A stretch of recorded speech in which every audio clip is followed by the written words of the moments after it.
Boa noite. O Jornal da Câmara está começando e você vai ver uma entrevista com os vereadores do PMDB e do PT sobre o parcelamento dos salários do funcionalismo público. Não se tem nenhum fundo mais para ser usado e o governo tem tirado o próprio orçamento, da própria receita que tem que estar baixa, para priorizar o pagamento do funcionalismo público estadual. O governo federal tem cumprido suas funções, tem mandado o seu dinheiro, tem mandado suas verbas, só que o governo do Estado do Rio Grande do Sul retém essas verbas, não repassa, não paga o funcionalismo. Legislativo autoriza instauração de CPI para investigar sucateamento da frota da Codepas. São titulares da CPI da Codepas os vereadores João Pedro Nunes, Paulo Necli, Sidney Ávila, Patrick Cavalcante e Marcos da Silva. A audiência pública sobre a LDO acontece amanhã. Todas as possibilidades de investimentos ou obras que podem ser feitas o ano que vem, ela deve estar constada na LDO.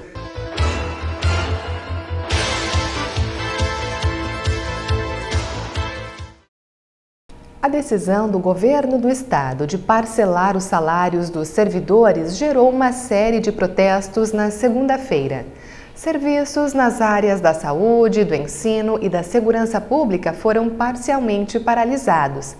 E o assunto foi um dos destaques na reunião plenária.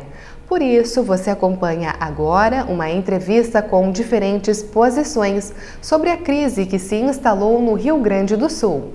Ana Paula.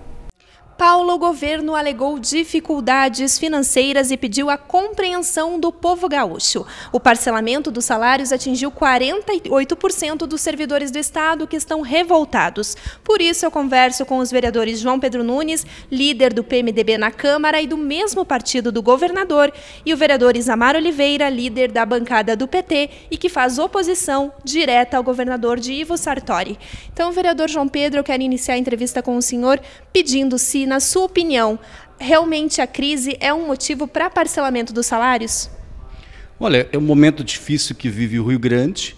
Nenhum governador gostaria de estar fazendo o que está sendo feito hoje, que é o parcelamento do salário do funcionalismo, é o funcionalismo que leva adiante a máquina pública do Estado, né? Tenho certeza que o Sartori não gostaria de estar fazendo isso.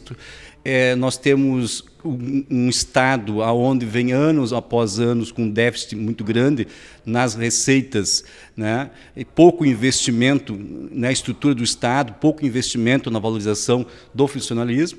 E o Rio Grande do Sul não é uma ilha, ele vive conjunto com os demais estados brasileiros, que o Estado brasileiro passa por uma crise séria, aonde que houve ajustes fiscais, que esses ajustes fiscais do governo federal também está se dando nas pontas, que é as cidades, que é os estados de todo o país, que nós aqui, Rio Grande do Sul, também estamos sofrendo com essa situação.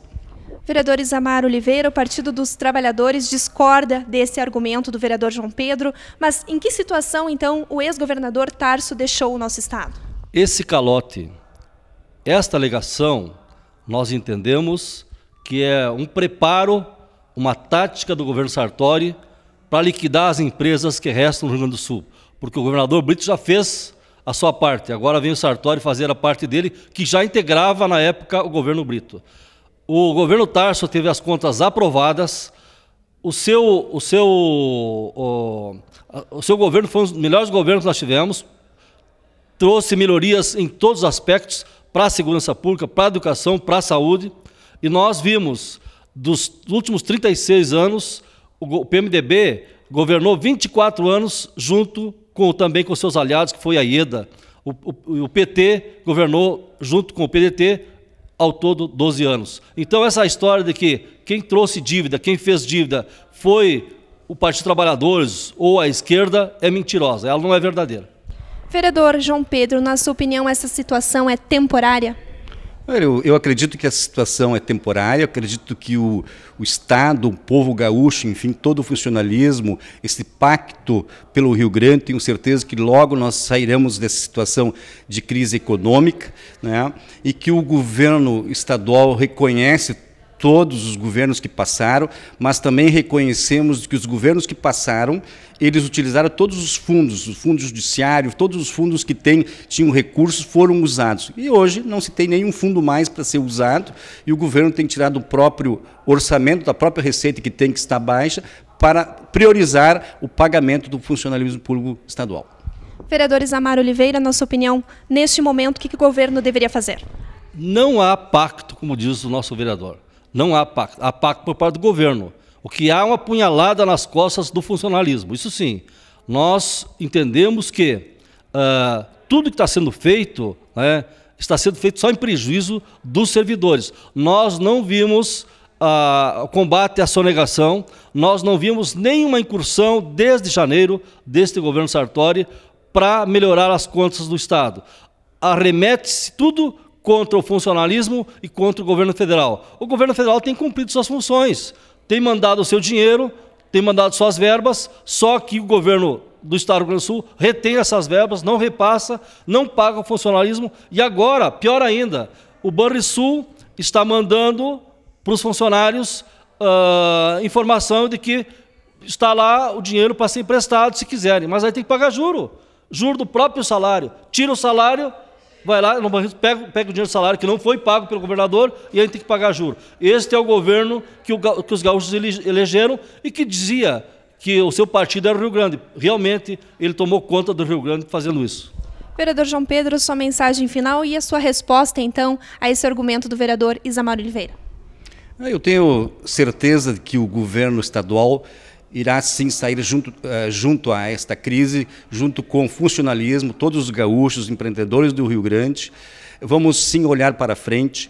Tenho certeza que o governo federal irá trabalhar na questão da renegociação da dívida com o Estado. Tenho certeza de que a presidente Dilma é sensível, faz parte dos gaúchos aqui. Tenho certeza que ela irá sim ajudar o governo do Rio Grande a resolver esta crise. Por outro lado, eu quero dizer ao meu colega de bancada de Câmara, o meu querido vereador Isamar Oliveira, dizer de que todos os governos que estão aí, todo o funcionalismo que está aí, estão vontade de trabalhar, olhar para frente, não querem crise.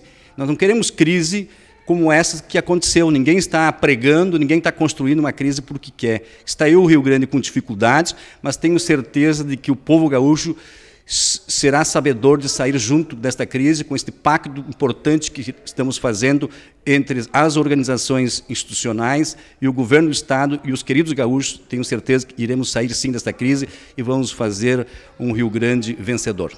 Vereador Isamar Oliveira, seu recado final então para encerrar esse debate. Meu recado final é dizer o seguinte, que os gastos, que os débitos, que o crescimento dessa dívida cedeu com Euclides Triquez, 194%, Antônio Brito, 122%.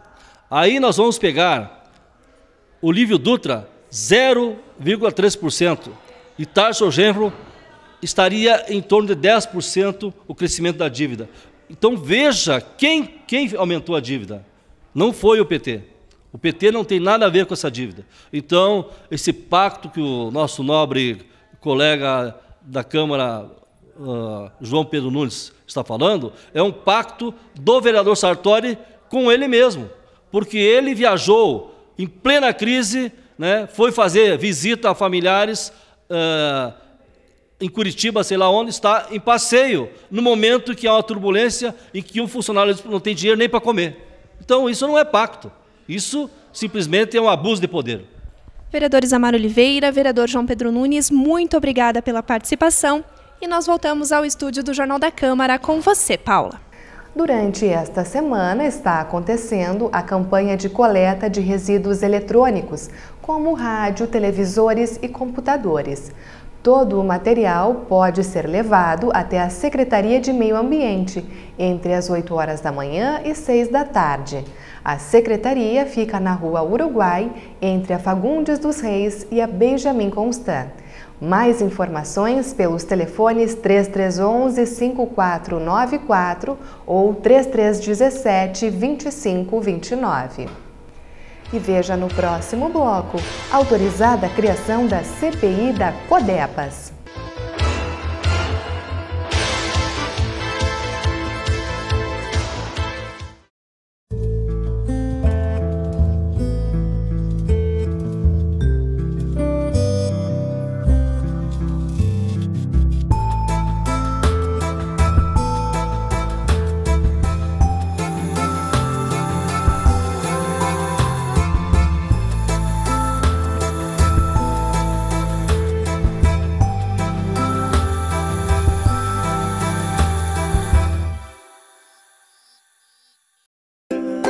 Números.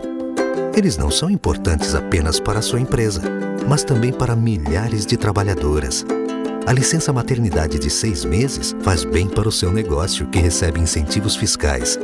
Faz bem para a mãe, que fica mais tempo com seu filho e volta mais motivada para o trabalho.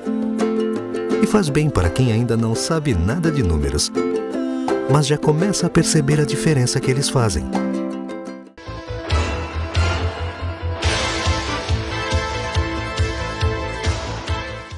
O Poder Legislativo autorizou a criação de uma comissão parlamentar de inquérito para investigar o sucateamento da frota da Codepas nos últimos 5 anos. A nomeação dos vereadores integrantes aconteceu ontem. São titulares da CPI da Codepas os vereadores João Pedro Nunes, Paulo Necli, Sidney Ávila, Patrick Cavalcante e Marcos da Silva. A suplência da comissão ficou com os vereadores Rui Lorenzato, Gleison Consalter, Alberi Grando, Alex Necker e Pedro Danelli. O requerimento acatado pela mesa diretora prevê a investigação ampla dos últimos 5 anos da Companhia de Desenvolvimento Integrado de Passo Fundo. Mas por pouco o vereador Marcos da Silva, proponente da CPI, não foi nomeado. No primeiro momento eu fiquei um pouco entristecido, porque eu, como proponente e como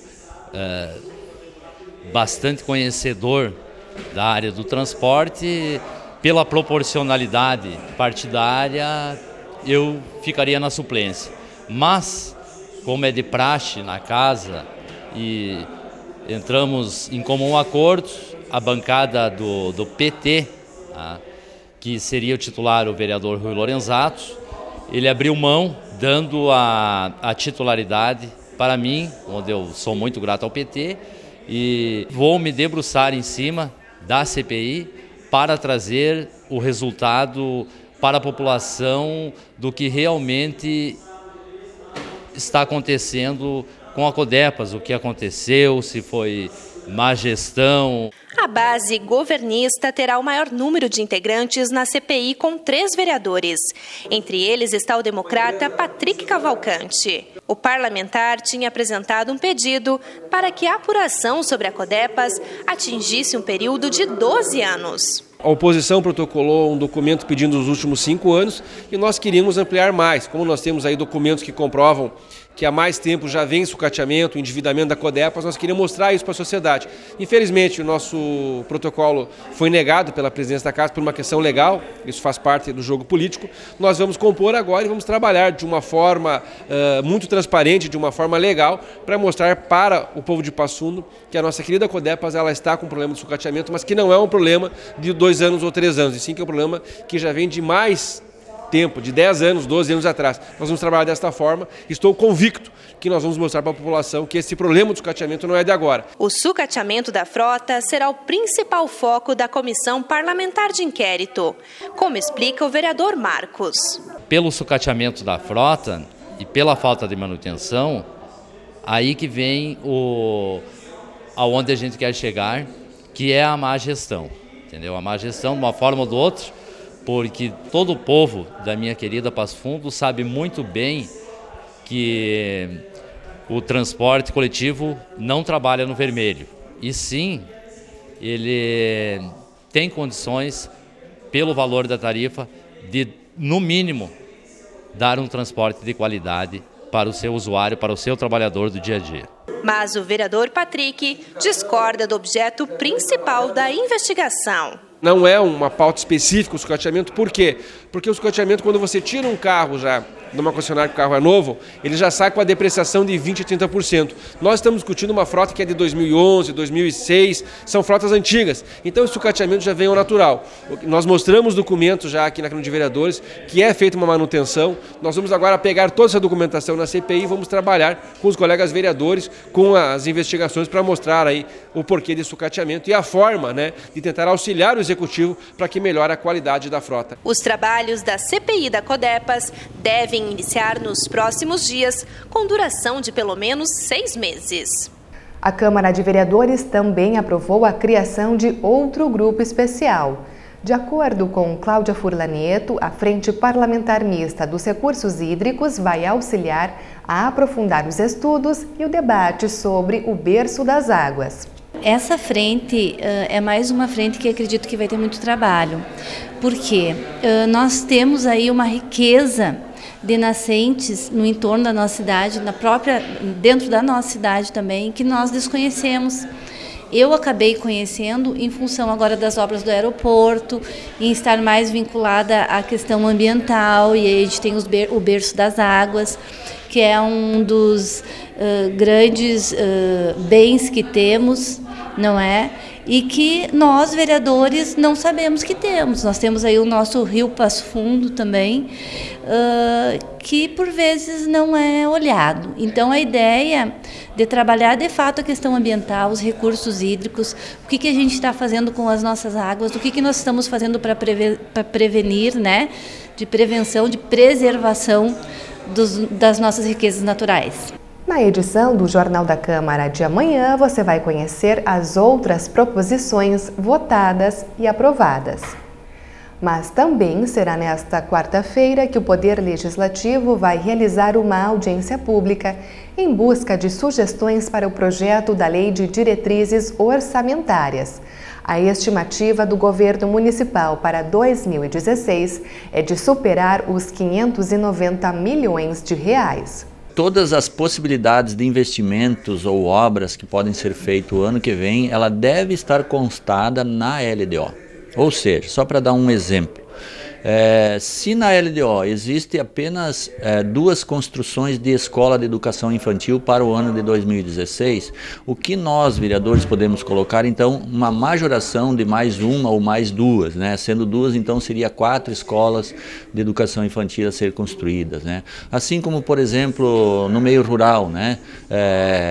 Compra de uma máquina para a Secretaria do Interior. Não, se existe só uma, que é a proposta do Executivo Municipal, pegando esse exemplo, o que o vereador pode fazer, ou o cidadão pode fazer através de emenda, então colocar mais uma ou 2, entende? Então pode-se comprar mais de uma máquina para a determinada secretaria, no caso do meu exemplo, a Secretaria do Interior. Então é assim que se constrói a LDO, e esse é o momento de construção da LDO. E é claro que depois, mais para o final do ano, então vem a LOA, a Lei Orçamentária Anual, que daí nós estaremos definindo, né? Eu dei o exemplo da EMEI, da Educação Infantil, então ali se define os valores e se define aonde vai ser construída essa escola de educação infantil.